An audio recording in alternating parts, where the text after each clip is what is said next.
então dar início à nossa aula, que tem como tema saúde mental dos trabalhadores em saúde.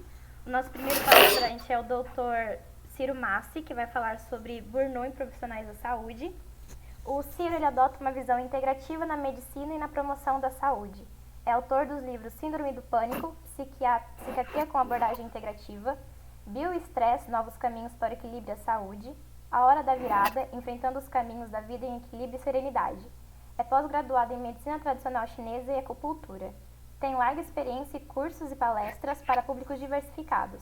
Foi professor na Faculdade de Ciências Médicas dos Santos e na Universidade Metodista, no campus ABC de São Paulo. E ele possui mais de 400 artigos publicados em revistas leigas e técnicas. Ele é praticante de várias formas de meditação. Ciro, passo a palavra para o senhor. Obrigada. Muito obrigado. Bom, primeiro, feliz Dia das Mulheres, meus parabéns mesmo. Ano passado eu completei 40 anos de formado, né? 40 anos, eu tenho 64. E me formei em 1980, e as modificações que eu vi nesses últimos anos foram assim, maravilhosas, e foram realmente conquistas das mulheres, não apareceu de graça, né? Mas, por outro lado, eu acho que até a gente tem que ter um pouquinho de reconhecer que, pelo menos na classe médica, o preconceito não é tão grande quanto eu cheguei a ver em outras profissões. Existe, sem dúvida. Mas você pode, aproveitando a palavra da Letícia, você tem hoje uma diretoria toda constituída de mulheres numa faculdade. No meu tempo, acho que a única mulher que tinha lá era a bibliotecária, né? E essa conquista, então, eu acho uma coisa maravilhosa. Bom, então, meu nome é Ciro Massi, eu sou médico, sou psiquiatra, minha qualificação de especialista é em psiquiatria, e nós vamos bater um pouquinho papo sobre burnout. A apresentação está com burnout para médicos, porque, sinceramente, o convite foi meio em cima da hora e a apresentação estava pronta, né? Mas eu consegui. Mas é sério para qualquer profissional de saúde. Então, vamos começar aqui entendendo. Está sendo compartilhado ou não? Não, você precisa clicar naquelas coisas de novo. Apresentar agora, não é isso? Tela inteira. Apresentar agora a tela inteira. Isso. Aí clica Tá. no que apareceu e clica em compartilhar. Compartilhar. Então, vamos voltar aqui.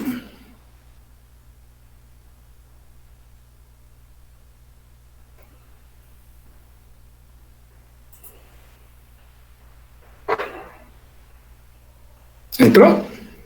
Foi, certinho, doutor. Tá ficando a tela inteira ou tá ficando só de modo apresentação? Porque para mim tem modo apresentação. Tá em tela inteira. Ah, tá ótimo. Bom, então burnout. Burnout, o que significa esse termo? Esse termo é muito falado e muito badalado. Nós vamos tentar entender melhor do que a gente está falando quando a gente usa essa expressão chamada burnout. A primeira vez que essa palavra foi utilizada, e na verdade o fundador, né, foi o Herbert Freudenberg.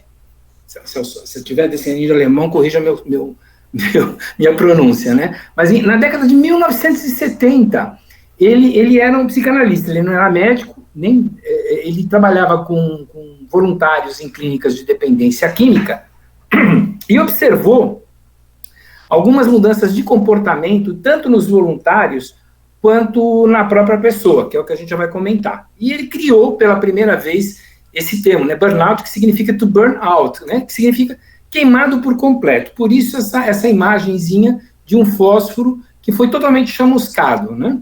Então, vamos deixar claro isso aí.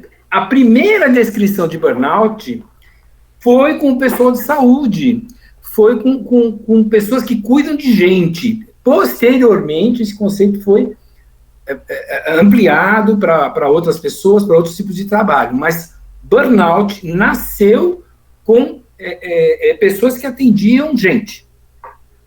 Em 1980, a Christina Maslach, nos Estados Unidos, Maslach, ela é uma psicóloga social e ela resolveu estudar o burnout. Ela se encantou com o tema, ela fazia psicologia social, né? Faz, na verdade, ainda está nativa. Em 1980, ela criou esse inventário, que é próprio dela, que é utilizado até hoje no mundo inteiro que mensura o burnout. Ele é excelente, já digo, para populações. Ele é de pouca validade para indivíduos. Você normalmente não aplica esse inventário para uma única pessoa, mas você pode aplicar, por exemplo, para um conjunto de médicos, ou um conjunto de enfermeiras, ou um conjunto de professores, para ver o grau de burnout que aquilo pode estar acontecendo. Ela que criou esse inventário. Em 2019, né, o CID-10 já falava em burnout, mas não explicava muito bem a coisa. Em 2019, finalmente o burnout, olha, nós estamos falando aqui, descrito em 1970, década de 80 aperfeiçoado, em 2019, finalmente o burnout entrou no capítulo Fatores que influenciam o estado de saúde ou o contato com os serviços de saúde. Pessoal, não é doença. Eu caí nessa. Foi anunciado na grande imprensa que a Organização Mundial da Saúde tinha incluído o burnout como uma doença, mas não é. É um fenômeno ocupacional, né? O capítulo que ele entrou são as razões pelas quais as pessoas entrarem em contato com o serviço de saúde, mas que não são classificadas como doenças ou condições de saúde. Então, ele é um fenômeno ocupacional, mas ele não é doença. 3 componentes, esse aqui é o básico. Então, é um tripé que forma o burnout. Os 2 primeiros foram descritos na década de 70 e o terceiro, a diminuição do sentimento de realização, foi a contribuição da psicóloga. O primeiro é a exaustão, nós vamos falar com calma de cada um, tá? Mas são 3 componentes, a exaustão emocional, o distanciamento nas relações pessoais e a diminuição de sentimento na realização pessoal. O questionário abarca essas 3 dimensões, sempre que você estiver atento a você mesmo, a quem está do teu lado, a partir de agora, né, a partir de hoje, e de quem está atendendo, se você tiver num campo de medicina ocupacional, por exemplo, são esses 3 fatores que têm que ser bem vistos. Vamos começar pela exaustão emocional. Se você olhar aqui, a exaustão está M1H2, né? Por quê? Porque a exaustão, normalmente, é o primeiro sintoma que aparece nas mulheres e é o segundo sintoma que aparece nos homens. Vamos tentar entender melhor. O que é essa exaustão? É um cansaço, é uma fadiga tão grande que o indivíduo simplesmente está sugado, né? Ele não tem, ele não se recupera disso. Então, uma pessoa que não está sob efeito de burnout, tira umas férias, passa um final de semana num lugar agradável, joga uma bola, enfim, faz qualquer atividade que recupere sua energia e se está bem, ele volta a ter a sua energia recuperada. E quem está com burnout, não volta. Então, é uma pergunta que você tem que fazer, né? Se você está com suspeito de alguém com burnout, se ela se recupera no final de semana de descanso, ou numa noite bem dormida, ou com uma atividade de lazer, ou tirando férias. Normalmente, o burnout não se recupera com nada disso. A pessoa volta muito cansada. O segundo sintoma é a despersonalização, que aparece normalmente em primeiro lugar nos homens e só em segundo lugar nas mulheres. Não é que a mulher não tem, é que ela primeiro aparece a exaustão para a mulher, e depois aparece a despersonalização para ela. E para o homem, é o contrário. Primeiro aparece normalmente a despersonalização e depois a exaustão. Então, aí vira aquela postura impessoal, fria, sem sentimento pelo paciente. A identidade pessoal é dissolvida. Cinismo, sarcasmo constante, penetrante, invasivo, e aí a gente já considera como começando o que a gente chama de fadiga da compaixão. Então, você vai observar em médicos mais antigos, assim, o cara era tão legal, agora ele está irritado, está brigando com o paciente, está antipático. Eu acho que todo mundo já teve, infelizmente, essa experiência de ser atendido por um médico que foi antipático, que não te deu a menor atenção, que mal olhava para você, né? Isso pode acontecer como experiência de paciente, ou pode acontecer acompanhando um familiar, mas é muito comum. E uma possibilidade é que esse médico, essa médica, esteja com burnout, né? Pode não ser só uma antipatia. Aí você vai ver se a pessoa sempre foi assim, né? Se é uma pessoa grosseira, é uma pessoa grosseira, mas se ela tem a capacidade de ter empatia e, de repente, isso não acontece, é um dos sinais de burnout. Por que isso acontece? É para evitar input, né? O cérebro está exausto, está queimado, está em burnout, e ele não tem como falar, olha, cara, diminui o ritmo, tome as medidas aqui, XPTO. Ele simplesmente deixa a pessoa brava, irritada, cínica, sarcástica, né? Impessoal, fria, que é um jeito de afastar as pessoas, é um jeito de reduzir o input, aquilo que está chegando para a pessoa, é uma reação automática do cérebro. E, por fim, o terceiro sintoma é essa queda ou perda do significado, né? Por que eu faço o que eu faço? Meu trabalho não serve para nada. Então, nós vamos ver aqui rapidamente, todo ano, a Medscape faz uma pesquisa com médicos brasileiros e nós vamos ver em que grau isso está acontecendo aqui no Brasil.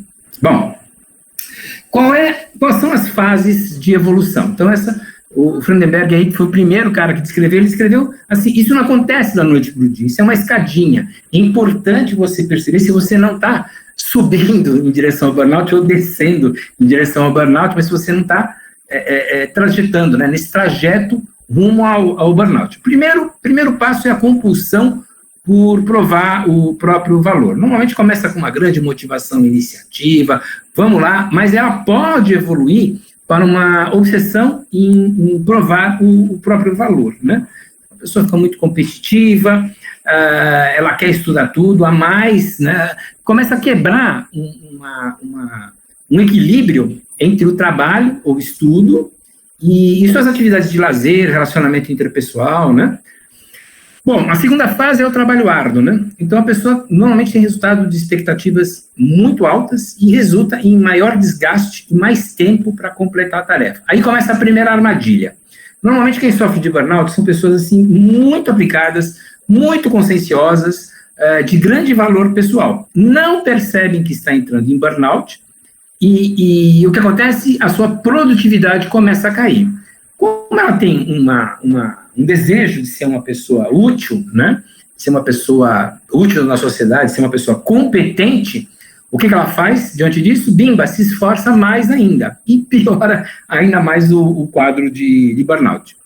Em seguida, vem uma negligência das necessidades pessoais, né? Então, a pessoa começa a comer muito mal, o sono, o lazer. Isso é muito típico, ou era pelo menos muito típico, eu acredito que ainda seja, de vários setores médicos. Eu fiz uma vez um curso, um semicongresso de medicina de estilo de vida, de qualidade de vida, era o dia inteiro, o coordenador lá avançou no horário, né? Isso ele estava falando assim de qualidade de vida, né, para todo mundo. A necessidade de ter um equilíbrio, a necessidade de se alimentar bem. E falou, olha, como tem gente que vai ter que pegar avião ainda no final da tarde, nós temos 20 minutos para comer, tem umas coxinhas aí, vocês escolhem alguma coisa e vamos voltar rápido aqui para a sala, né? Então, é muito comum na nossa cultura essa negligência com os cuidados pessoais. E, por fim, vem a fase da revisão dos valores. A pessoa começa a beliscar a depressão, né? E começa a se perguntar, começa a se questionar, para que eu estou fazendo tudo isso? Bom, isso é importante. Então, a redução do input, dos estímulos, é feito por isolamento, a pessoa se isola socialmente, e pela irritabilidade, pelo sarcasmo e pela agressividade, né? Ela tem que isolar, ela tem que reduzir input. Então, ela ou se isola, ou ela fica muito irritável facilmente, sarcástica, agressiva, que é uma maneira quase que automática do cérebro de reduzir input. Já o amortecimento das emoções, com frequência acontece com o uso de álcool, droga e sexo, não de maneira eventual, mas de uma maneira mais constante, né? A famosa fuga, né? A fuga, o que é uma fuga? É um amortecimento de alguma coisa desagradável. Isso acontece com muita frequência.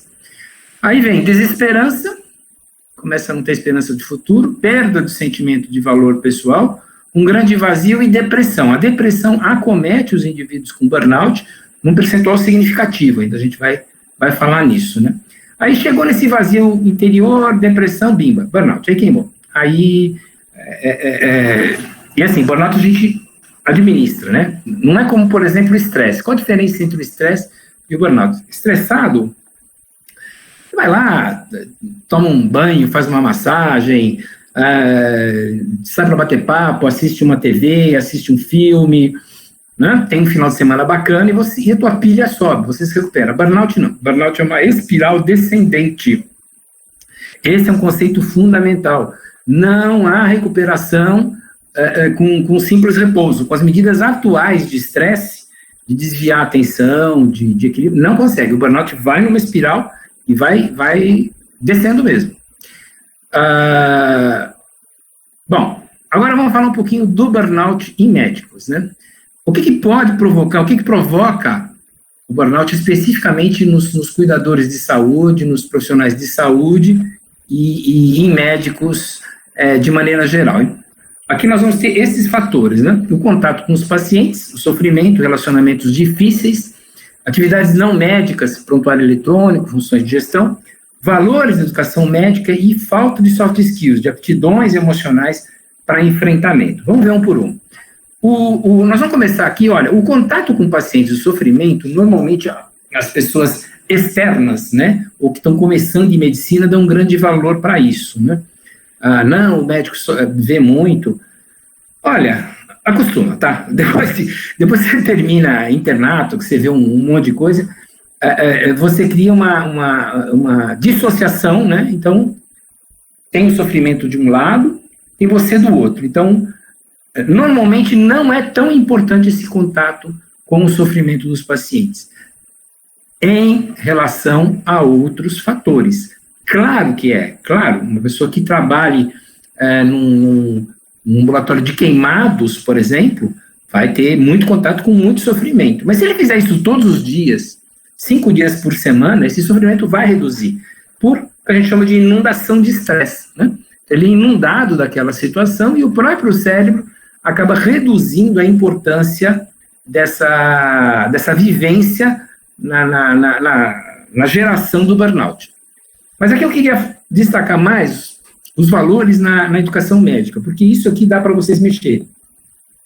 Agora, pedir atenção, porque assim, tem que ficar muito atento se isso já não está acontecendo. Tem uma metáfora que diz lá do sapo, né? Se você coloca um sapo na água quente, ele vai dar um pulo. Mas se você ligar no fogo, baixo, a água vai esquentando, ele não percebe e ele morre cozido sem perceber que ele estava sendo cozinhado pela água, né? Confesso que eu nunca fiz essa experiência nunca fiz, não quero ver fazer, mas é uma metáfora importante. Às vezes você está no meio e não percebe aquilo que está acontecendo com você. Vamos ver quais são esses valores.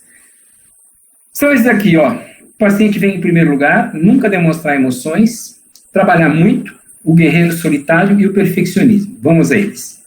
Paciente em primeiro lugar. Olha, se você entrar num avião, a aeromoça vai falar, ó, se eu tiver uma descompressão do ar aqui, né, do avião, rachar o avião, tiver uma descompressão brusca, vão cair, né, aparelhos de respiração. Primeiro cuide de você e depois cuide de quem está ao lado. Resumo da ópera, você não pode dar o que não tem. O paciente não vem em primeiro lugar. O paciente vem em primeiro lugar de maneira restrita. Se você tiver com fome e tiver uma emergência para atender, não vale você falar, eu vou comer um x-salada e daqui a pouco eu volto. Não. Nesse momento, ele vem em primeiro lugar, sim. Mas isso não pode ser um estilo de vida. Essa é a grande diferença que leva ao burnout. A extrapolação, né? A ampliação de princípios que deveriam estar muito restritos ao médico para tudo, né? O paciente não vem em primeiro lugar. Você tem que ter descanso, porque senão você não vai ter o que dar. Você não vai transmitir tranquilidade. O médico faz parte da cura, a gente está cansado de saber. A postura do médico, né? E se você não estiver legal, você não tem como transmitir coisa bacana para o teu paciente. Assim, numa sala de emergência, é evidente, está com vontade de comer, vai passar um pouco de fome mesmo, problema teu. Está com vontade de se coçar, espera. Mas só naquela situação, não como uma filosofia de vida. Não como uma filosofia de vida. Segundo lugar, uma coisa constante que aparece na educação médica é que não demonstrar emoção, nunca mostrar fraqueza, né? Péssimo. Então, assim, você deve sair chorando em frente a um paciente que está sofrendo? De preferência não, né? Já tem um problema, você vai ficar, agora tem 2, né? Que é você chorando. Mas deixa para chorar depois. Mas, de novo, o problema não é esse isolamento, essa desconexão das próprias emoções. Não ampliar isso para a sua vida, né? E dentro do próprio hospital, da clínica, enfim, ter a oportunidade de uma descompressão. Tem um trabalho bem bacaninha que eu vi com residentes de neurologia, em que eles fizeram assim, você vai ter lá uma oportunidade de conversar com os preceptores, né? O preceptor foi treinado, recebeu um treinamento muito rápido, mais ou menos isso que a gente está fazendo, sobre os sintomas de burnout. A hora que ele percebe que o residente não está bem, ou que o interno não está bem, ele chama para o lado e fala, e aí, cara, tudo bem? Vamos tomar um café? Você está legal? O que está acontecendo? Né? Ou uma frase de apoio simples, do tipo, a rapadura é doce, mas não é mole, né, cara? É difícil mesmo. Você quer falar mais, blá, blá, blá. Isso é o primeiro approach, né? Essa é a primeira abordagem. Não funcionou, vai procurar uma psicoterapia mesmo, para poder mostrar, para poder dar vazão às suas fragilidades, às suas necessidades emocionais. Repito, que não significa você ficar tendo reações emocionais na frente de todo mundo, ou no meio da enfermaria. Não, mas o próprio sistema tem que ter uma possibilidade de que você tenha seu momento e tenha seu lugar para demonstrar essas emoções, e o médico saber que isso não é fraqueza. A mensagem nunca mostre fraqueza serve para uma emergência. Você tem que ser firme numa sala de emergência. Não serve, mais uma vez, como filosofia de vida. Então, o que nós estamos percebendo é que muitos dos valores transmitidos na educação médica, que deveriam ser restritos à situação de ambulatório, uma situação de sala de emergência, acabam sendo incorporados como valores, como filosofia de vida. E é um atraso, vai facilitar o aparecimento do burnout. Ficou claro até aqui, pessoal? Bom, trabalhe muito, workaholic, né? Esse é um outro valor da medicina. Médico trabalha muito. É assim mesmo, médico trabalha 18 horas por dia, sempre foi assim, sempre vai ser. Não. Tem que saber colocar limite, né? Nós vamos ver que isso tem muito a ver com finança, vou falar disso rapidinho, mas o workaholic não dá. E, na verdade, o workaholic tem a ver com perfeccionismo, né? Um indivíduo que vive somente para a medicina. Quando ele vive somente para a medicina, ele vai cansar, paradoxalmente não vai ser tão bom médico, vai se esforçar mais ainda, o que vai agravar seu burnout. Então, assim, é equilíbrio. A palavra-chave, de novo, é equilíbrio, né? Você vai equilibrar o seu trabalho com atividade de lazer, com relacionamento interpessoal, com leituras que não sejam de medicina, enfim, reduzir essa compulsão pelo trabalho, que é muito elogiada dentro do meio médico, né? Mesmo em empresas agora, começa a ser mal visto, né? Tem empresa agora que já está falando assim, cara, já deu teu horário, vai embora. Não dá, entendeu? Então, o workaholic, ele não é visto mais como um sinônimo de ser uma pessoa responsável e competente. Tem que ser visto como uma pessoa que não está conseguindo equilibrar as suas necessidades pessoais com as demandas, com as exigências do seu trabalho. Outro valor é o guerreiro solitário. Quem está numa sala de emergência tem que tomar decisões de vida ou morte em segundos, minutos, e isso vai ser assim mesmo. Às vezes não é trabalho de equipe, são decisões que você tem que tomar muito rapidamente. De novo, qual é o problema? É extrapolar isso para toda a sua vida, para o restante da vida. Então, médicos são conhecidos por terem dificuldade de trabalho em equipe, porque ele foi treinado para situações mais graves, em que ele tem que ser ele tem que se responsabilizar totalmente por aquilo que ele está fazendo, tem que se responsabilizar totalmente pelo seu diagnóstico, pela conduta e pelo prognóstico. Lindo! Que fique aí, não tenta levar isso para toda a sua vida. Então, falta muitas vezes ao médico aprendizado de trabalho de equipe, porque na formação médica, esse valor guerreiro solitário, que se aplica a situações muito específicas, é extrapolado para várias outras áreas da sua vida. Perfeccionismo é o último, então, lembrar o seguinte, o bom é inimigo do ótimo. Excelência versus perfeccionismo. O que é isso, né? Você não deve buscar a perfeição, porque isso é inalcançável. Não tem como alcançar o perfeccionismo. Você deve buscar a excelência, né? Tem aquela piadinha, né? Como é que você se torna um sábio, né? Cometendo menos erros.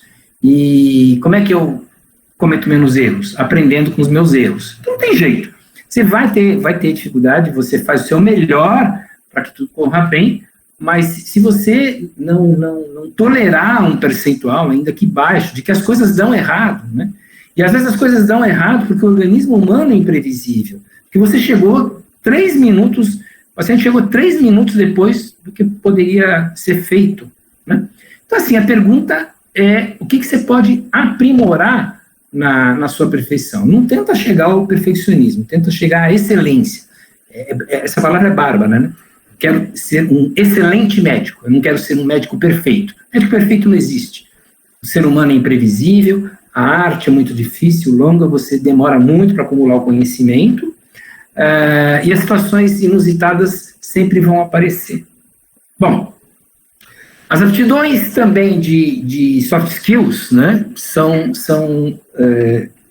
várias aqui, então normalmente a gente divide as aptidões que a gente tem no trabalho em hard skills, técnica cirúrgica, propedêutica, clínica médica, enfim, né, essas práticas clínicas, e os soft skills, que é o relacionamento interpessoal,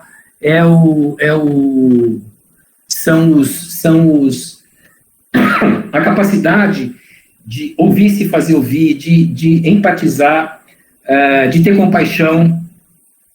A compaixão é diferente da empatia, né, um conceito diferente. Enfim, são as capacidades que você tem de relacionamento em grupo e relacionamento corpo a corpo com as outras pessoas, principalmente isso, né? Infelizmente, isso não é tão ensinado e deveria ser uma matéria, eu acredito que compulsória, né? Muitas poucas faculdades dispensam o tempo que seria necessário para soft skill, né? O foco é no hard skill. Até o próprio aluno começa a achar que isso é besteira, eu quero ir para a técnica cirúrgica, eu quero aprender a auscultar um coração, com razão, né? Mas se não der oportunidade para aprender soft skills, vai ter problema mais para frente. Bom, vou falar muito rapidamente, vocês podem entrar aqui na Medscape, né? Coloca lá, Medscape Burnout 2020, você vai ver aqui, os slides foram tirados deles, né? Como é que está um médico brasileiro em 2020? Vou falar bem rapidinho mesmo. Nós temos aí 500 mil médicos e foram pesquisados 2.475, sendo 114 residentes. A amostragem é sempre aleatória. Medscape envia eu já participei, Medscape esse ano não fui convidado, porque é aleatório mesmo, eles mandam de maneira aleatória. Como é que está o burnout? Os nascidos após 1980, ou seja, vocês, tem mais. Né? A geração de vocês está sofrendo mais. Os baby boomers, né, tem menos. Eu sou um baby boomer, né? Nasci em 1956.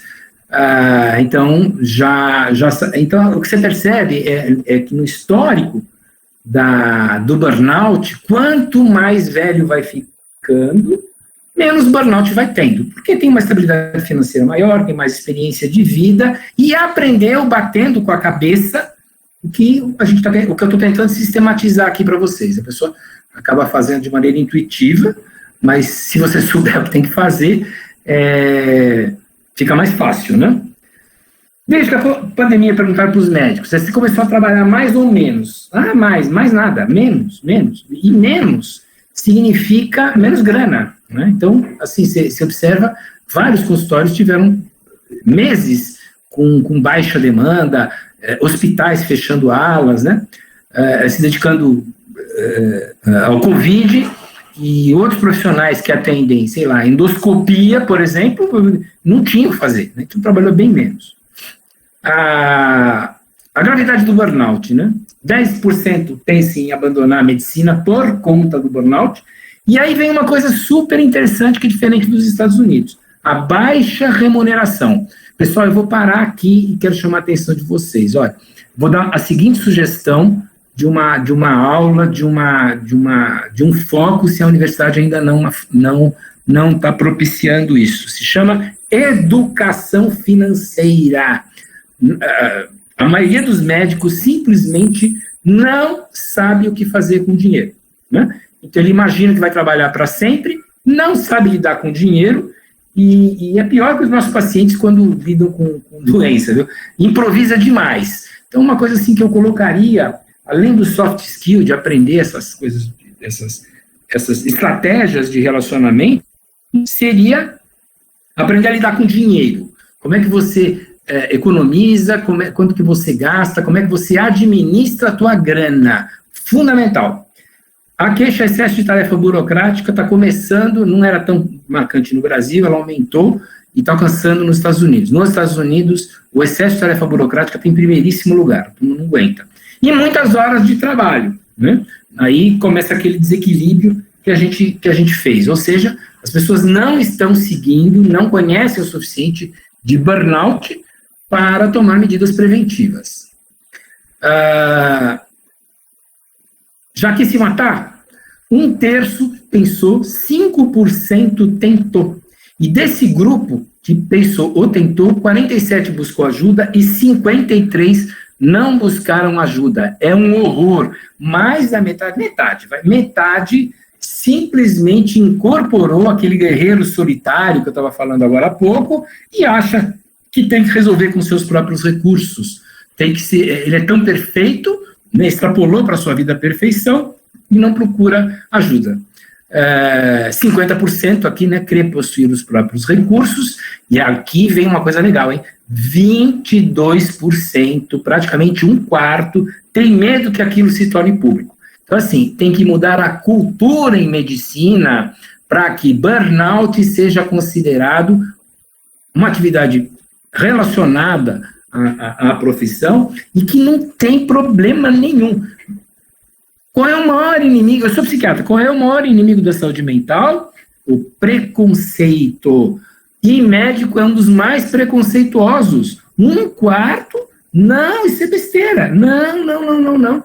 Eu às vezes recebo paciente assim, que vem com um psiquiatra, com um cara, meu médico fala, olha, não vai ter jeito, agora você vai ter que procurar um psiquiatra. Né? Como se aquilo fosse uma derrota. Meu senhor, que má formação, né? Que preconceito idiota. Então, assim, os médicos já têm na sua cultura, estejam atentos a isso. Não pode ter cultura de preconceito no meio universitário, muito menos no meio profissional. Né? Tá com dificuldade, tem que procurar ajuda.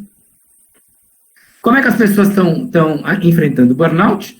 Fazendo exercício físico, isso é legal, dorme, se isola, toca instrumento familiar, conversa com familiares e amigos próximos. Olha, 37%, isso é uma coisa bacana. Procurar o contato social, né? Às vezes, esse contato social informal, a gente chama de aconselhadores informais, simplesmente funciona se forem bons ouvintes, né? Se forem bons ouvintes. Então, você tem que realmente falar, olha, cara, eu estou precisando desabafar, você empresta um pouco tua orelha, eu quero só falar, eu não estou procurando bom conselho, né? Mas conversar e depois, eventualmente, receber um feedback é uma coisa que os médicos já estão fazendo. O que ajudaria aqui a reduzir o burnout? Em primeiro lugar, aumento da grana. Segundo lugar, mais tempo livre ganhando. Terceiro lugar, mais oportunidade de crescimento profissional. As 3 primeiras posições estão relacionadas com dinheiro.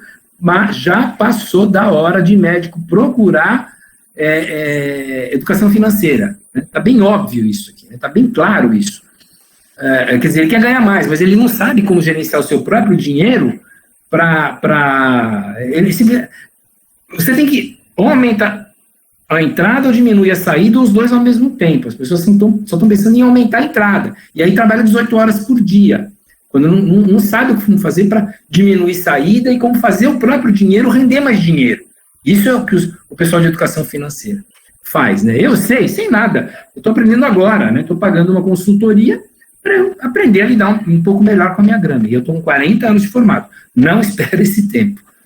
Medidas tomadas ainda, reduzi minhas horas de trabalho e modifiquei meu modo de trabalhar. Então aí, por tentativa e erro, eu falo, cara, eu não estou aguentando mais. Realmente começou a reduzir as horas de trabalho, e aí, modificar o modo de trabalhar. Isso é bacana, as pessoas estão aprendendo a otimizar melhor como é que ele usa o seu tempo no trabalho. A felicidade com a vida profissional, né? É extremamente infeliz, muito infeliz, um pouco infeliz, indiferente. Olha, muito feliz e extremamente feliz, 38%. O restante está mal menos. Está ruim ou está mais ou menos. Né? Então, assim, tem alguma coisa muito errada, né? E essas coisas que estão erradas é essa cultura de educação médica e a falta de educação financeira. É feliz fora da medicina? Muito feliz. Um pouco feliz e muito feliz. Então, assim, o problema está sendo realmente o modo como a medicina está sendo exercida. Na minha opinião, estão faltando, em primeiro lugar, aptidões emocionais, desenvolver, aqui está tudo aí, né? Automotivação, felicidade, otimismo, autoestima, controle emocional, controle de impulsos, gestão de estresse, empatia, perceber as próprias emoções, expressar, como se relacionar, gestão de emoção, como ser mais assertivo sem ser agressivo, consciência social, melhorar a sua adaptabilidade e a automotivação. São as principais aptidões emocionais aí que precisariam ser feitas, né? O autoconhecimento, eu uso muito esse teste chamado MBTI, tem várias universidades que estão utilizando. Se vocês tiverem aí alguém que aplique, né? Tem grátis na internet, né? Coloca aí, teste MBTI gratuito. Ele começa a conversar com as outras pessoas para entender como é que esses 8 fatores, né, na verdade são 4 fatores, podem ajudar a formatar seu temperamento e como isso pode favorecer ou desfavorecer as suas escolhas profissionais, a sua vida. Bom, pessoal, basicamente o que eu tinha para dizer é isso. Como é que eu tiro aqui? Você está apresentando. Só tirar a apresentação? Eu não estou te ouvindo, Letícia. Você está me ouvindo? Acho que é clicar em parar de apresentar, alguma coisa assim. Parar a apresentação, eu acho. Parar a apresentação. Isso, pronto. Embaixo do lado direito. Isso. Agora foi. Pessoal, é isso. Ó, eu acho que eu avancei 6 minutos, hein? Eu sou bem rigoroso com o horário. No meu perfeccionismo, né? Mas, olha, se a gente tentar resumir o que pode estar acontecendo, é o seguinte: o burnout é seríssimo, tá? A gente não tem noção. Eu recebo, infelizmente, também colegas, né? Recebo muita gente com fadiga, com burnout.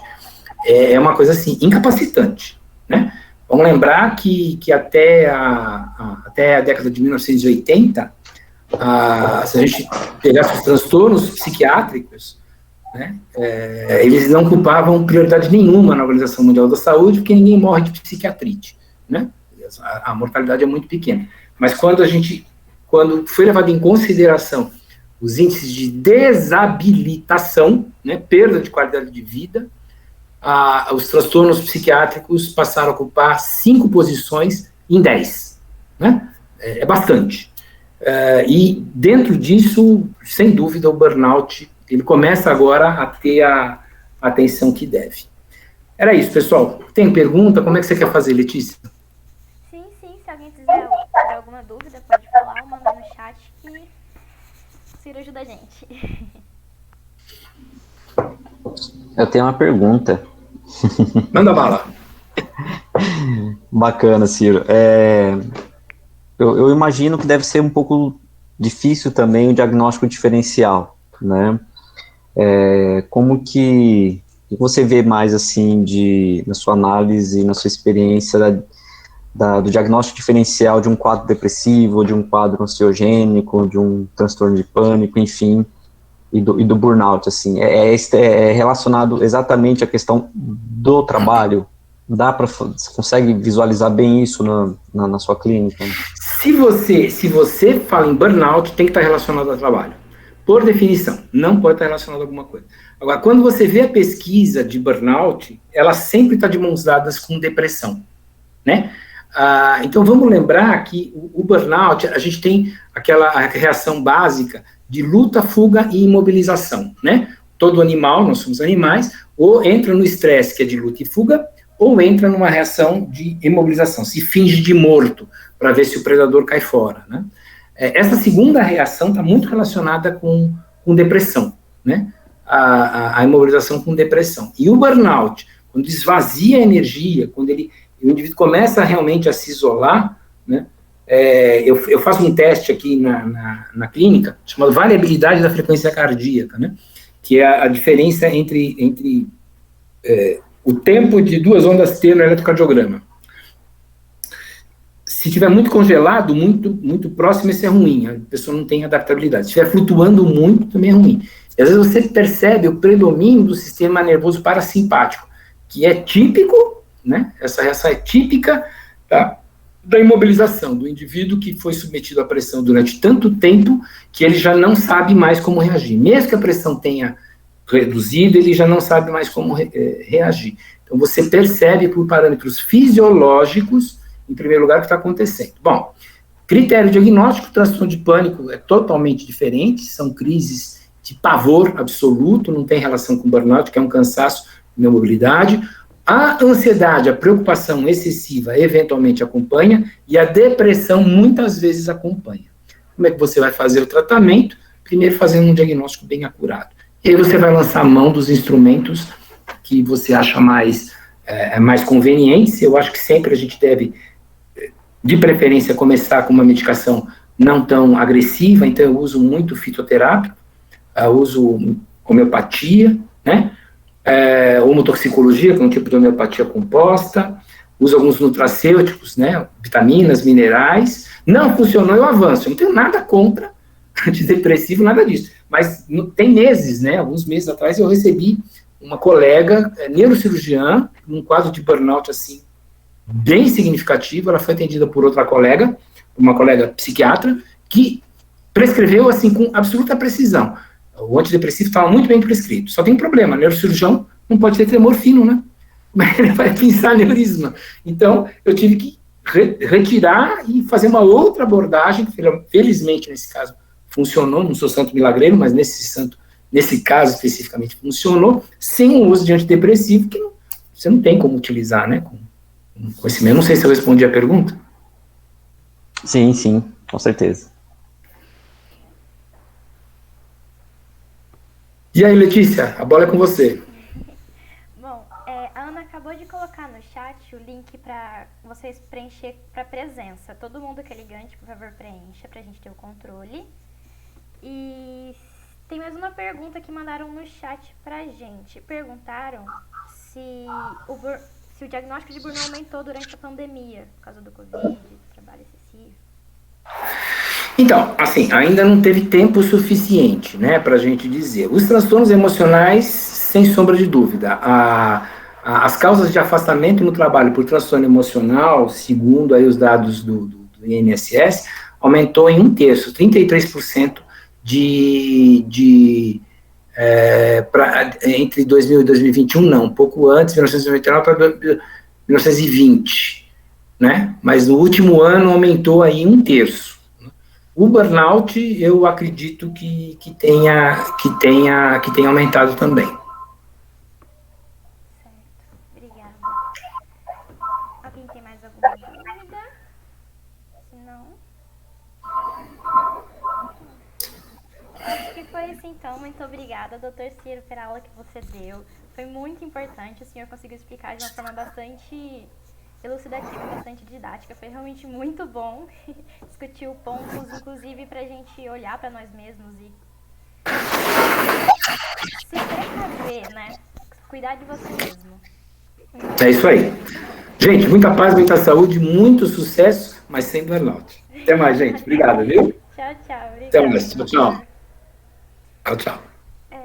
Só retomando para o pessoal preencher o link. Quem não é da Liga, se não for se inscrever, não precisa, se for assistir só essa aula. Mas se não for da Liga, mas ainda for se inscrever, for fazer a prova, aí precisa, tá? Então, agora vamos para nossa segunda palestra. O psicólogo mestre Lucas Bodevan Álvares, ele é psicólogo da saúde com ênfase na área hospitalar e políticas públicas de saúde. Ele é professor e supervisor de estágio na UnoOeste, consultor na área de saúde e políticas públicas, doutorando em em Psicologia pela Unesp de Assis, com pesquisa voltada para psicanálise e parentalidade. Ele é mestre em Educação das Profissões da Saúde pela PUC e está desenvolvendo pesquisa na área de depressão pós-parto. Orientador de pesquisa na área de Psicologia da Saúde e Parentalidade. Tem especialização em Psicologia e Saúde pela Unesp, é membro do Núcleo de Formação e Educação Permanente de Saúde, a NUFESP, e tem experiência na área hospitalar como coordenador de humanização e psicólogo hospitalar. Ele vai falar pra gente um pouquinho sobre criação de ambientes saudáveis para o trabalhador de saúde. Obrigado, Letícia. Agradeço. Obrigado pela apresentação. Obrigado pelo convite também, Letícia, pelo contato. Agradeço a Liga de Família e Comunidade também, né, pelo convite, estar participando aqui com vocês mais uma vez.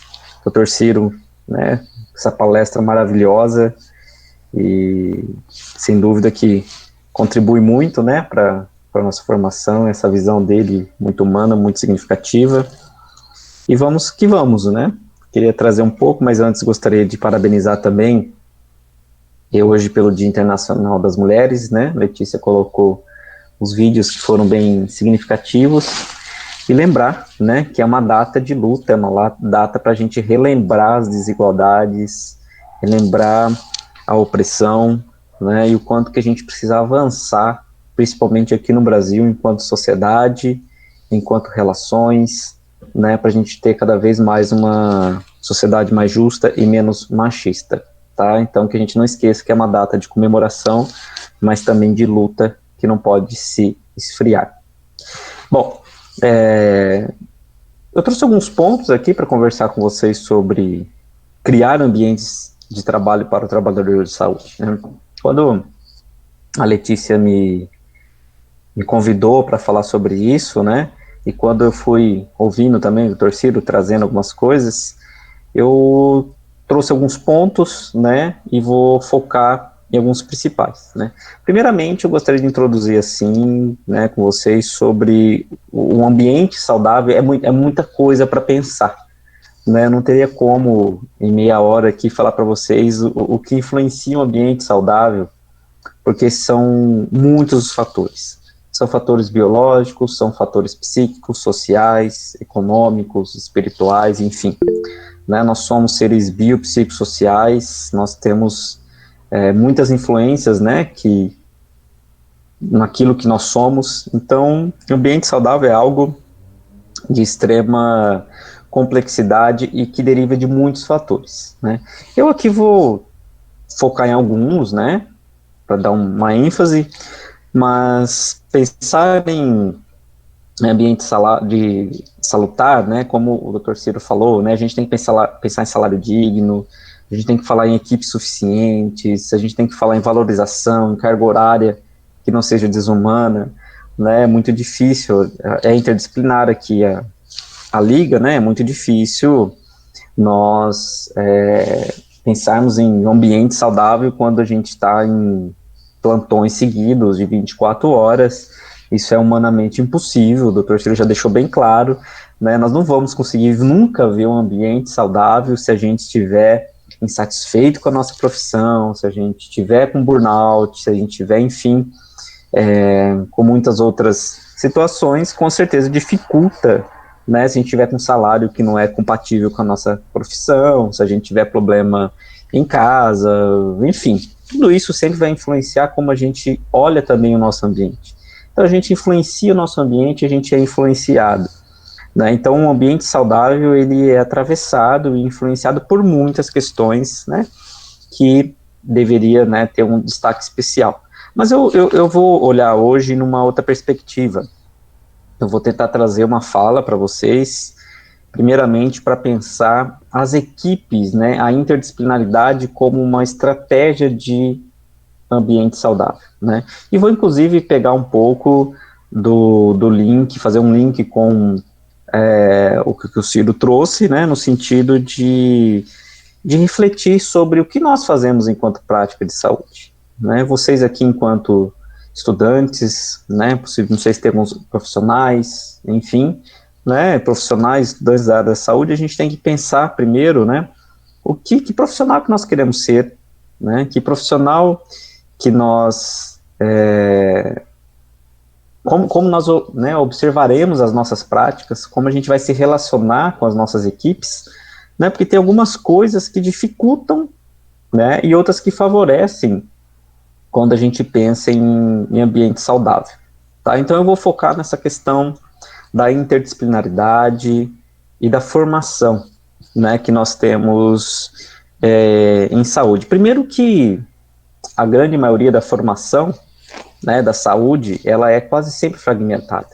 Isso é uma característica do saber moderno, né? Hoje, principalmente no século XX, século XXI, nós temos o avanço dos especialismos, né?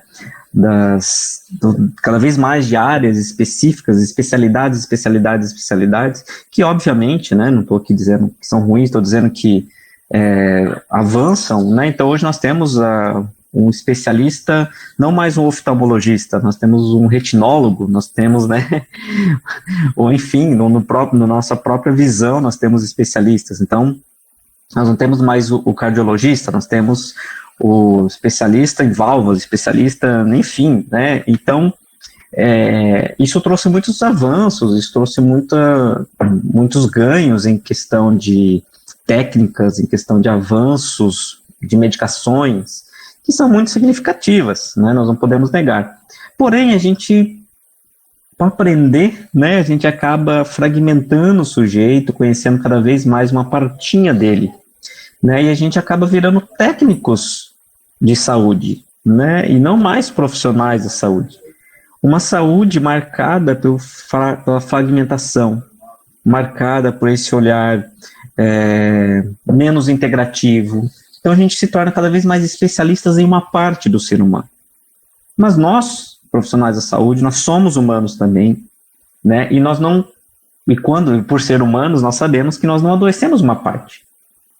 Qualquer doença que seja da nossa vida, ela é biopsicossocial. Né? Vejam quando qualquer um de vocês adoece, vocês têm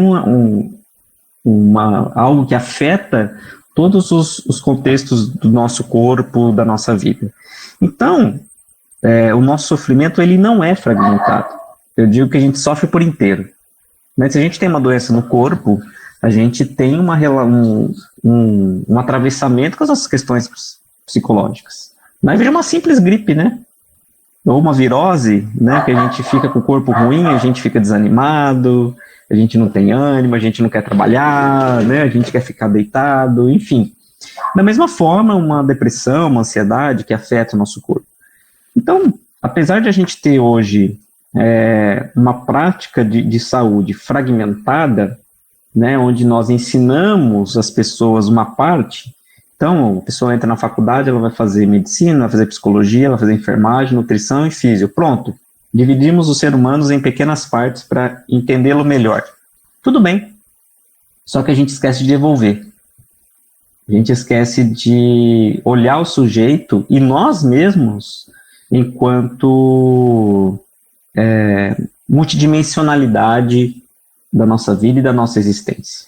Isso gera um problema para o ambiente. Gera um problema para o trabalhador da saúde.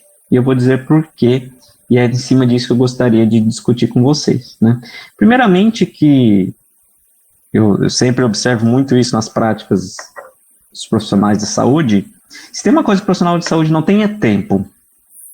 Né? Vamos fazer uma roda de conversa, não tem tempo. Vamos parar um pouco para a gente discutir sobre esse protocolo. Eu não tenho tempo. Não dá. Então você vê que o profissional da saúde ele é totalmente envolvido com a falta de tempo, né? Parar é perda de tempo, então se parar para conversar, se parar para olhar a equipe é perda de tempo. Então, essa é uma questão que eu digo que é muito sintomática das equipes de saúde, né? Então, nós percebemos cada vez mais que as equipes de saúde, somente das ciências modernas, têm muito essa questão de que parar é perder tempo. Se a gente continuar pensando dessa forma, nós continuaremos adoecendo e nossos ambientes vão cada vez mais ser menos saudáveis. Tá? Por que eu estou querendo dizer isso? Como o próprio Dr. Ciro colocou aqui para a gente, né? se a gente não parar, a gente adoece. No ambiente de trabalho, também, nós também precisamos parar. Nós também precisamos de trocas. A nossa prática, enquanto profissional de saúde, ela é relacional. Por mais técnico que a gente seja, por mais de exame que a gente entenda, nós sempre temos que entender que a nossa prática é relacional. Ela passa pelo humano, que seja pela máquina, que seja pelo estetoscópio, que seja por raio-x, sempre é uma relação humana. E me parece que muitas vezes, dentro das equipes de saúde, isso é esquecido. Né? É muito comum a gente ver as equipes de saúde trabalhando solitariamente, como, né, o Dr. Ciro até colocou, né? Então, cada um fazendo o seu papel. Então, vem o médico, ele atende, faz o seu trabalho. Vem o nutricionista, atende, faz o seu trabalho. Vem o psicólogo, atende, faz o seu trabalho. O enfermeiro vem, atende, faz o seu trabalho. E ninguém se conversa.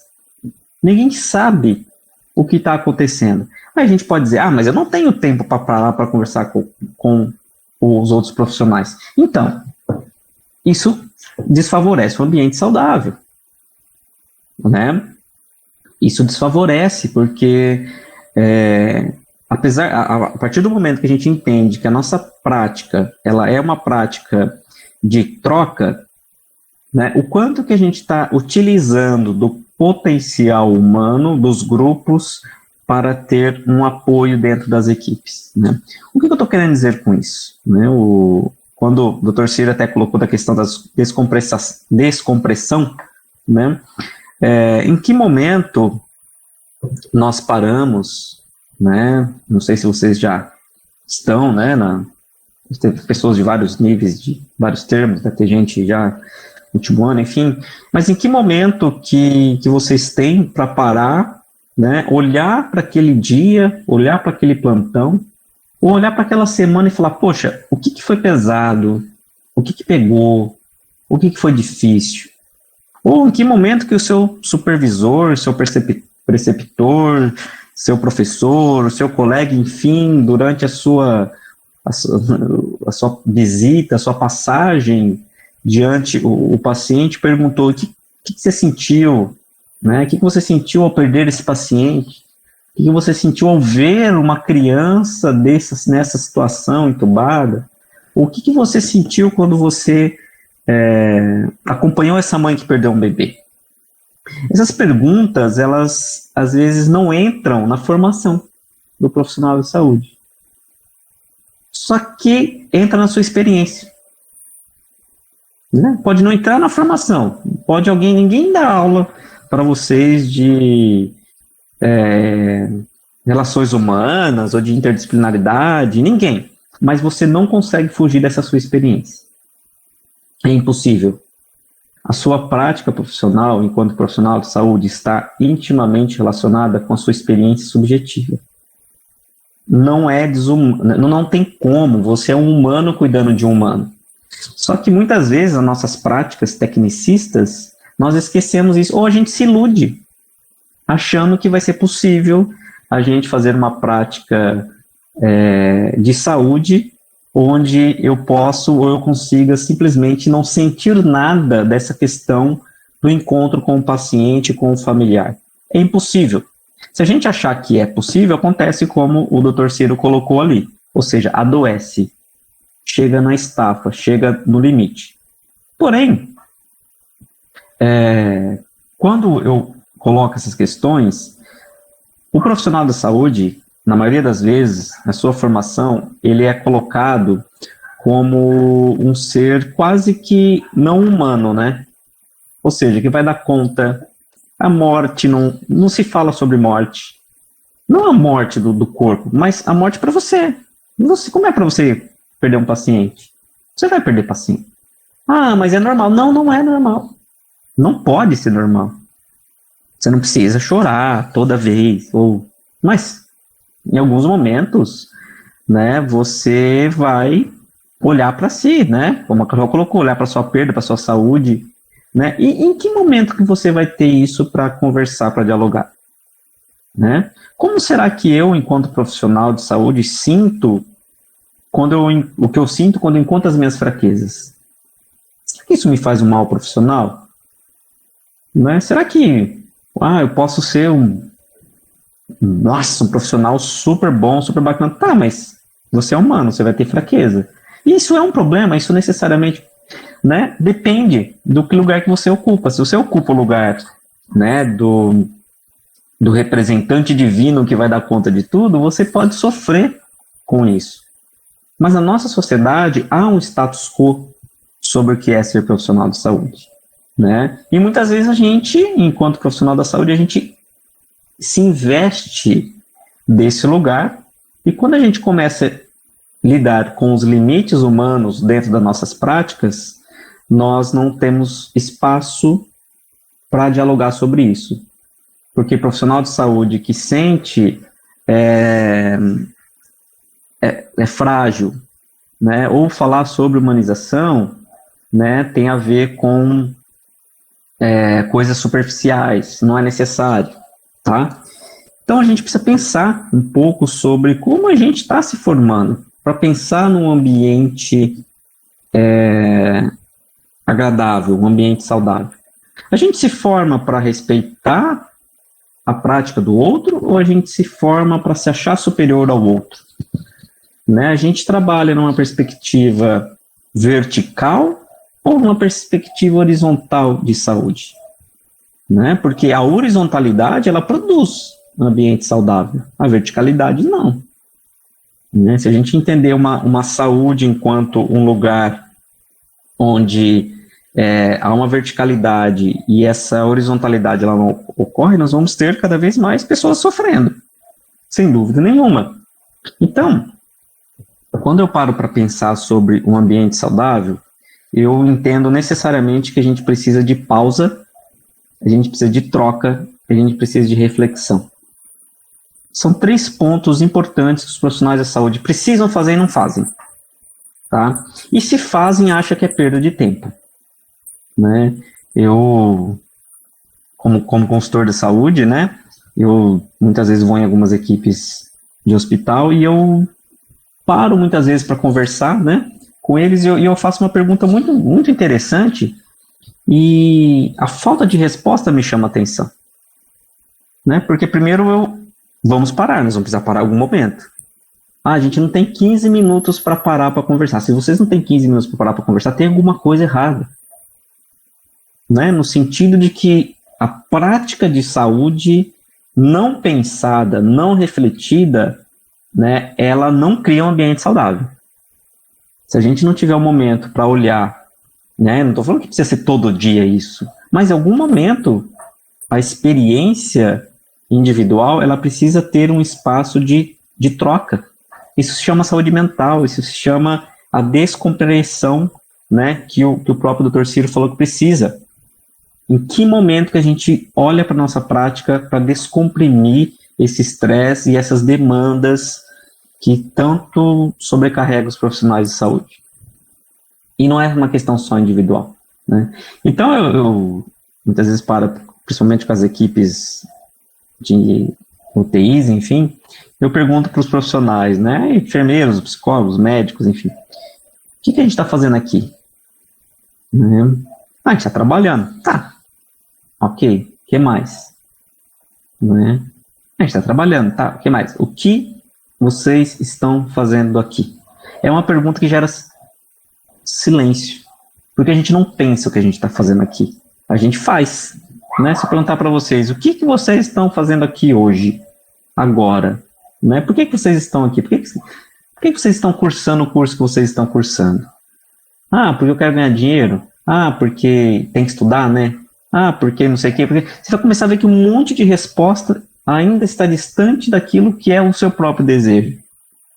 Então, quando a gente pergunta para os profissionais de saúde, quando eles param e dizem o que nós estamos fazendo aqui, a gente traz uma pergunta que é muito importante para a questão do ambiente saudável. Tá? Porque ambiente saudável tem a ver com coparticipação, com apoio, né? O que eu quero dizer hoje, deixar claro para ambientes saudáveis, é que todos vocês são pessoas que têm condição né, de um dia proporcionar um ambiente saudável na prática de vocês, que é simplesmente entendendo que vocês são humanos cuidando de humanos, e que humanos precisam de troca, precisam de pausa e precisam de reflexões. Então, que momento da formação de vocês estão sendo ensinados ou treinados, né, como o doutor colocou, né, para ouvir o outro? Para ouvir o outro profissional, para entender o que o outro faz, como ele trabalha, ou você está sendo treinado só para fazer o seu trabalho e ir embora? Né? Tá aí a pesquisa do Dr. Ciro falou, não está funcionando para ninguém. Se estivesse funcionando dessa forma, a gente não estaria falando aqui sobre burnout em profissionais da saúde. Então, eu acredito muito nisso, né, que o Merri coloca, de que nós temos tecnologias de aprendizagem. Tecnologias duras, tecnologias leves, duras e tecnologias leves. Tecnologias duras são os equipamentos, as técnicas, os procedimentos, né, que é objetivo e protocolar. Mas a gente precisa investir nas tecnologias leves, que são as tecnologias relacionais. Essa adoece, né? Essa desfavorece um ambiente saudável. Então, o que eu quero dizer com tudo isso? É que ambiente saudável tem a ver com troca, tem a ver com relações, tá? Tem a ver com o quanto que nós, enquanto profissionais de saúde, a nível horizontal e não a nível vertical, nós estamos podendo conversar sobre o que é o nosso sofrimento individual e o que é um sofrimento coletivo. Né? Será que dentro de um setor, dentro de um hospital, dentro de uma unidade de saúde, nós não temos sofrimentos que são parecidos, que poderiam, dentro do próprio processo de trabalho, ser amenizado e ser diluído enquanto promoção de saúde? Né? Será que se a gente tem um coapoio naquela nossa equipe, com todos os profissionais, quebrando um pouco essa lógica vertical que muitas vezes a gente tem dentro da saúde, de quem sabe mais, de quem sabe menos, se a gente não treinar o nosso olhar ao outro, a gente não vai ser mais sensível também para o que a gente sente? Então eu acredito nessa proposta de ambiente saudável, né? Nessa proposta onde é atravessado, né, por essas questões que são não só individuais, mas também de troca e de formação. Eu vi que tem bastante coisa no chat aqui, depois você passa para mim, Letícia, eu estou vendo que está aparecendo, mas eu estou conseguindo acompanhar. Então, eu, enquanto profissional da saúde, enquanto educador da saúde, né, eu fiz o meu mestrado em educação na saúde, e eu tive uma experiência muito rica, né, porque eu fiz o meu mestrado na PUC, São Paulo, na Faculdade de Medicina, e eu tive um mestrado interdisciplinar. Então, eu estudei com médicos, dentistas, enfermeiros, psicólogos, nutricionistas. Foi muito enriquecedor todo esse aprendizado. Então, eu acredito muito nisso enquanto saúde mental mesmo, né? Mas eu vejo o quanto que os profissionais de saúde têm dificuldade de sair desse lugar centralizador da nossa própria prática, como se a nossa prática ela fosse hegemônica, né, como se fossem as respostas para todo mundo. Então, a interdisciplinaridade, ela é uma criadora de ambiente saudável, desde que a gente entenda que a nossa prática, ela encontra um limite, e desde que a gente saiba que nós também temos um limite, né, e é muita pressão o que o trabalhador de saúde, ele passa. Mas se a gente conseguir construir momentos onde, enquanto equipe, a gente possa simbolizar a nossa prática, né, que a gente possa falar daquela perda, né, que a gente possa falar daquele sentimento que nós tivemos diante daquela situação, sem dúvida nenhuma que a gente cria ambientes mais saudáveis, né? Eu brinco que, para a gente ter uma formação mais interdisciplinar, o que nós temos mais próximo é nas residências multiprofissionais. Porque se a gente pegar, né, os estágios, reparem, né, os estágios nunca é interdisciplinar, né? Você vai com a sua especialidade e você não aprende a conversar com outros profissionais.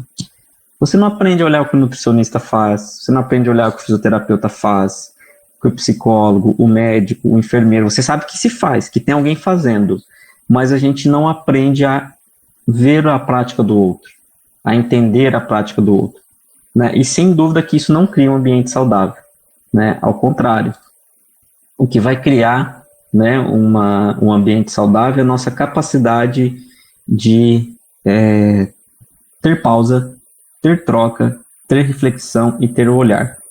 Né? A gente precisa olhar o outro, e o outro precisa nos olhar. Né? Dessa forma, com certeza, a gente consegue entender que o sofrimento ele é individual e coletivo, mas também o bem-estar, né, também é individual e coletivo.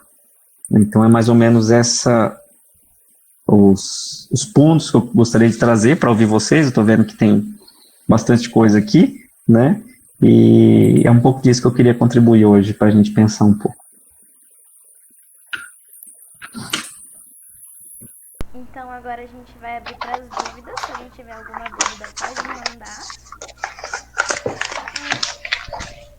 Lucas. Deixa eu olhar o chat aqui, que eu vi que teve bastante gente mandando. Pelo que eu tô vendo, foi bastante gente congratulando e dando um a mais sobre a sua palestra, uma ajudinha. Ah, que legal. Ó, clínica ampliada, sim, Alex. Né? Se alguém tiver alguma dúvida, pode fazer. Já chegou uma dúvida para mim no particular, perguntando se o senhor atende consultório.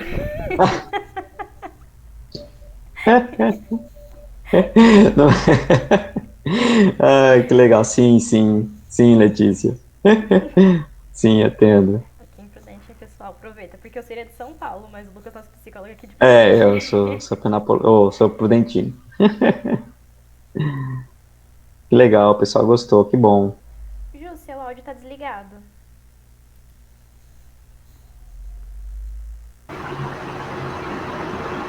Eu tenho uma dúvida, mas que na verdade seria mais um pedido de conselho mesmo, porque o senhor falou muito da questão do profissional da saúde, mas em relação aos estudantes mesmo da área da saúde, que não só depois que se formam, mas antes de se formar, muitas vezes já se sentem sobrecarregados. Qual seria um conselho que o senhor poderia nos dar, nós como discentes? Principalmente os da área da medicina, que eu acho que são os que mais estão sobrecarregados nesse momento, assim, principalmente quem está na linha de frente, né, do Covid, por exemplo, quem está nos estágios, na linha de frente, com toda essa turbulência que está acontecendo no país nesse momento. Qual seria o seu conselho? Tá. Olha, Juliane, é isso? Juliane. Olha, Juliane, primeira coisa que eu digo é que a gente deveria, eu falo a gente enquanto sociedade, enquanto país, ter mais respeito pelo que está acontecendo.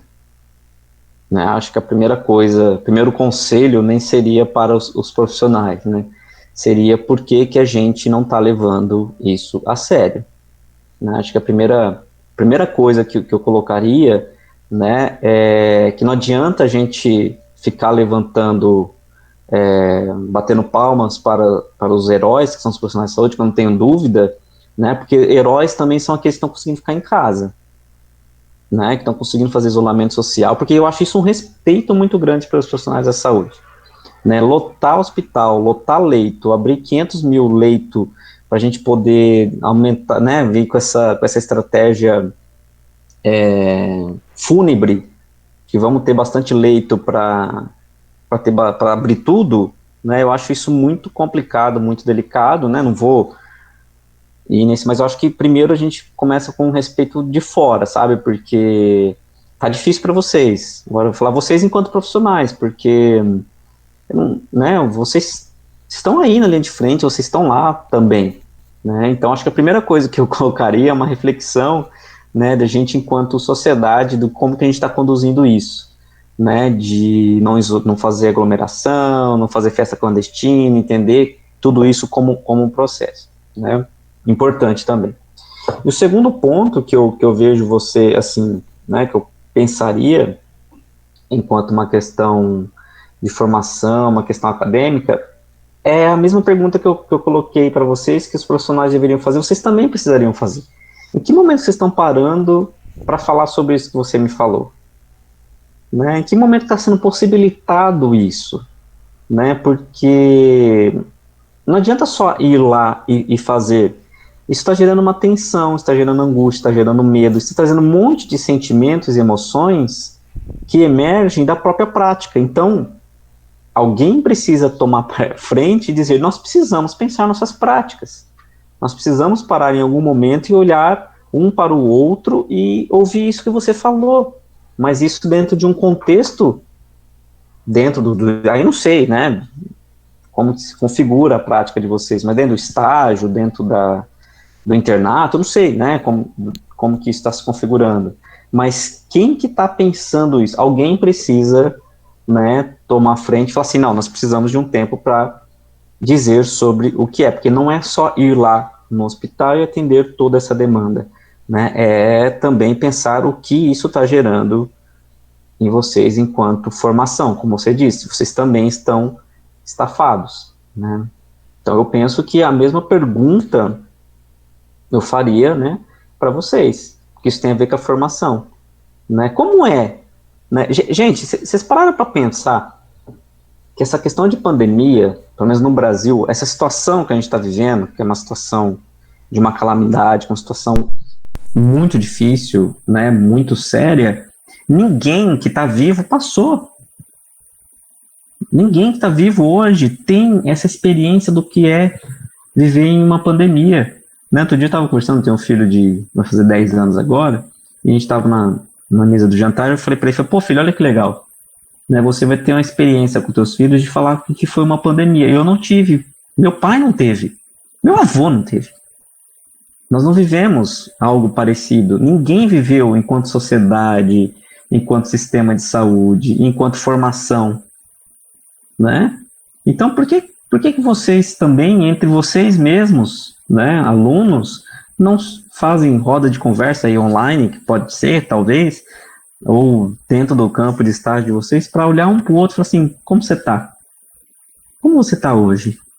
Sabe, para a gente investir nessas tecnologias leves que a gente esquece, sabe? E se for para chorar, que a gente chore junto, se for para rir, que a gente possa rir junto, que a gente possa falar daquela pessoa que lembra meu pai, que lembra meu avô, e que eu falar que eu lembrei do meu avô e chorar e ninguém julgar isso, né? Eu acho que vocês têm também condições de vocês se organizarem também a nível de falar, não, a gente quer também cuidar da nossa saúde. Isso fora que você pode procurar uma ajuda pessoal, enfim, estou pensando mais em questão de formação, né? Então, eu entendo que vocês, para se formar enquanto profissionais de saúde, enquanto experiência de uma pandemia, né, que vocês estão passando, vocês precisam olhar, caramba, somos jovens, nunca passamos por isso, os seus professores não passaram por isso, entendeu? Os seus professores não passaram por isso, vocês não passaram por isso, os filhos não passaram por isso. Então, a gente precisa parar para olhar o que isso está significando para a gente. Senão a gente adoece, porque a gente fica sozinho de uma coisa que é coletiva. Não é sofrimento individual. Eu acredito que isso que você está colocando, Juliana, não é só seu. Mas às vezes você pode sentir como só seu, porque você não tem para onde troca, não tem troca. Então parece que é só nosso, né? E não é, né?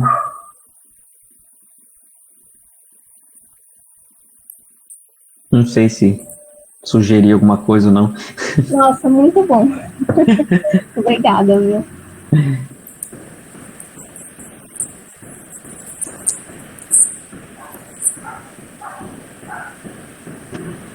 Letícia, nós não estamos te escutando. Alguém tem mais alguma dúvida, alguma outra colocação?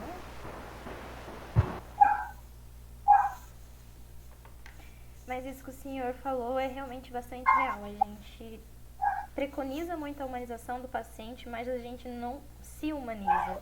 Vou passar agora pelo estágio de urgência e emergência.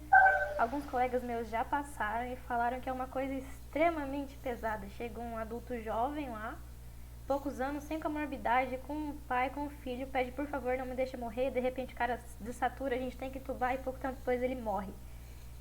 E aí a gente fica como? A gente não sabe muito o que fazer. A gente... Isso é muito complicado. E aí no final do dia, Quem conforta a gente é nossos amigos, nossos pais por videochamada. A gente, por favor, fique em casa. Se morar sozinho, não volte pra ver os pais. Por favor. E é isso. Quando a gente Então, consegue falar com alguém também, né? Porque às vezes a pessoa se fecha tanto na própria tristeza que... Sim.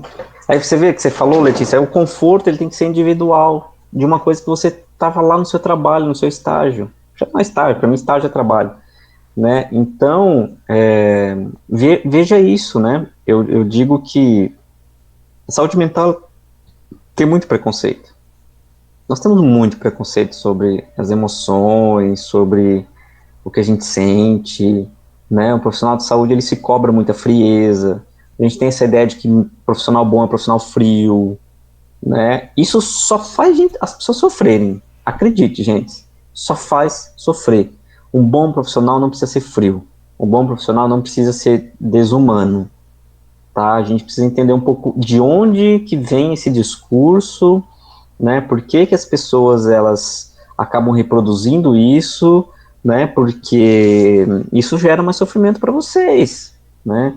Então, qual que é o problema de estar numa urgência, numa emergência, ver um jovem adulto que tentou suicídio e você olhar com... Pô, tem uma vida pela frente. E aí você ainda tem que ir lá falar depois com o pai que está na porta esperando.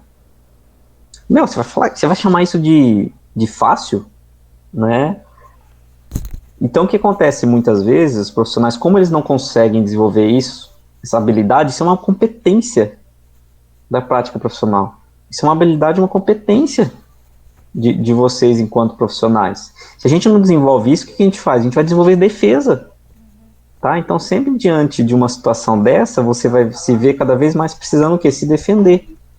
E aí sim, você fica frio, só que você fica frio para se defender. Na verdade, você fica angustiado. Né? E aí, haja depressão, haja ansiedade, haja pânico, haja burnout, há um monte de coisa que vai para algum lugar. Né? Perfeito, Gabriela. Mas diante um humano seja apenas outro humano. Né? Eu gosto muito da palavra, quanto que a gente tem humildade epistêmica, ou seja, quanto que a gente olha a nossa praxis, né, a nossa epistemologia enquanto uma perspectiva de um olhar, está longe de ser uma verdade. Né? Então acho que a gente tem que ter um pouco disso também, mas nem sempre a gente aprende a ser humilde na nossa formação, né? Muitas vezes a gente aprende o outro lado, não o lado da humildade, né? Como a gente já passou um pouquinho do horário, quem quiser sair pode sair. Mas tem mais uma pergunta aqui, se o senhor puder ficar para responder. Posso? Pode falar. Aproveitando, o Aquila perguntou, aproveitando o momento, queria saber em que ponto o senhor acha que a construção social de masculinidade e feminilidade impactam nesse dialogar com o outro enquanto profissionais. Em que ponto específico, assim, como poderia deixar um pouco mais claro, dentro das práticas dos profissionais, dentro... Porque tem várias visões, né? Uma questão muito comum que a gente tem essa ideia de que a mulher é mais sensível e o homem é mais durão, né? Acho que isso é um problema também. Eu não sei se está caminhando por aí, né? Mas eu percebo muitas vezes esse preconceito, né? De colocar o profissional de saúde, né? Às vezes um profissional homem ele tem que ser mais frio, né? E a mulher é mais sensível, né? Eu acho que isso gera problemas, né? Muito significativos para ambos os lados. Eu não sei em que ponto exatamente. É disso mesmo. Uhum. Exatamente. É isso que eu tô falando. Totalmente. É aquilo, né? Dia Internacional das Mulheres é para a gente pensar essas coisas, né? Por que essas questões do cuidado, né, estão ligadas tanto ao feminino, né? A gente tem uma herança histórica, cultural diante disso, né? Então é muito difícil também, porque muitas vezes o homem que sente, né, que demonstra um sentimento, ele é visto como fraco, e a mulher se demonstra sentimento é porque é mulher, né? E isso é um problema, né? Isso é um problema muito grande e sem dúvida que diminui, né, os espaços e a capacidade de troca e de respeito com o outro, né? Infelizmente, né, a gente tem muito disso.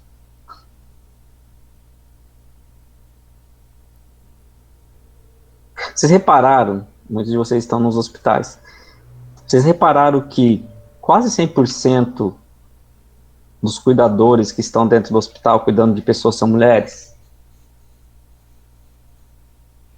Se vocês passaram pela pediatria, reparem, né? Quem que larga o trabalho? Quem que larga o emprego?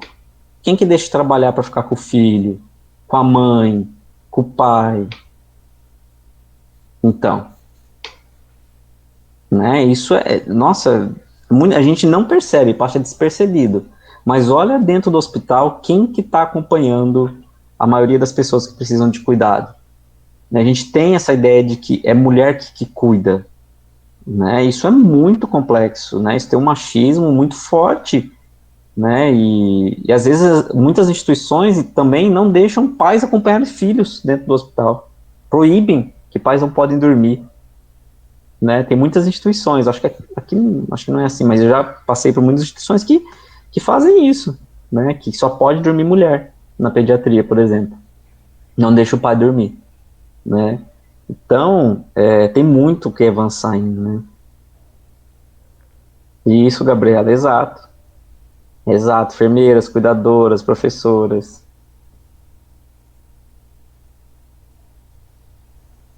Então acho que, nossa, tem aí assunto, esse tema, então, para ir longe.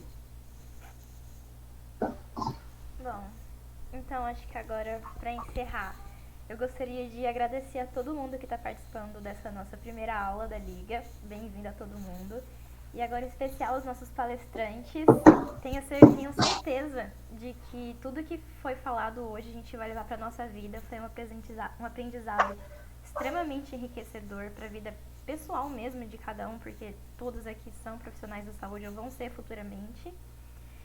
E aos nossos mestres, então, porque vocês são nossos mestres, toda a nossa gratidão e carinho. Muito obrigada por tudo, pela disponibilidade, pela paciência. Obrigado. Foi um prazer estar aqui com vocês, viu? Prazer é nosso. Um abraço.